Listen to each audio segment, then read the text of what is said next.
We've really accomplished a lot.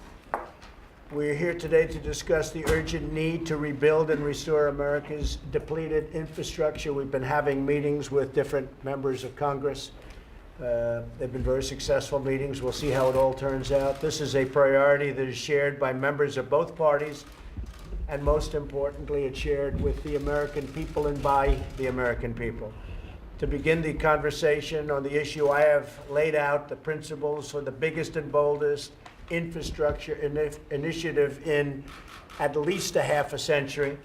This framework will lead to a $1.5 trillion investment in American infrastructure, a faster permitting process that takes 2 years instead of 10 years and maybe less. We're looking to get it down to 1 year, if possible, because when the money goes out, we want them to be able to spend the money, not wait around for many, many years while they get their permits. $50 billion for rural infrastructure, including broadband internet access. Rural communities have not been treated fairly. So we're going to spend $50 billion on rural infrastructure and internet access, which is so important. A workforce initiative that invests in our most valuable resource, the American worker. And we're doing a lot of that. We had a meeting, I had a phone call this morning with Prime Minister Abe of Japan, and I suggested that he invests more and open up more plants. They announced, as you know, a number of plants are coming in to Michigan and other states, but we want them to bring in more. And they will do that. He said they will do that, and we would expect to have some announcements pretty soon.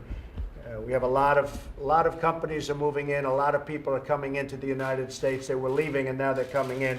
All good for our workers and good for our country. More power for state and local governments to choose projects. We want them to choose the projects they want, the most important projects, because they know best the needs of their people. So we want the states to be very much involved in the choice of where this money goes.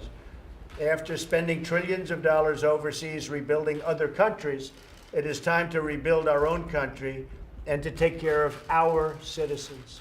The money that we've spent overseas, not to mention in the Middle East, where as of 2 months ago, we had spent $7 trillion.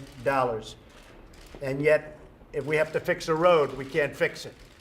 If we have to fix a tunnel, we don't do it because we don't have the money. We spent $7 trillion in the Middle East. It's ridiculous. The American people expect all of us to work together to serve their needs. This is an issue where I really believe we can find common ground between Republicans and Democrats. It's the infrastructure issue.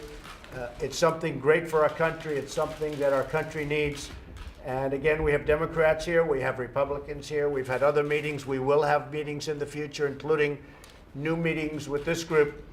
There's a very capable group of people, and I think we're going to come up ultimately with a solution to the infrastructure of our country, which is in very poor condition. We're extremely happy with the bill that was passed because we had to take care of our military. Our military was in bad shape. Now we've had the biggest spending ever, and our military will be stronger than it's ever been before. We needed that. I want to cut costs, but we needed that. Now I want to spend that money on the military wisely. I want to see if we can get twice the planes for half the price, essentially. We're going to make sure we buy maximum equipment and other things with the dollar, not that it's going to be wasted. So our military will be in better shape than ever before. And now what we're going to do is have our discussion. So we appreciate it. Thank you all very much. Thank you. Mr. President, did your staff handle the Porter allegations properly?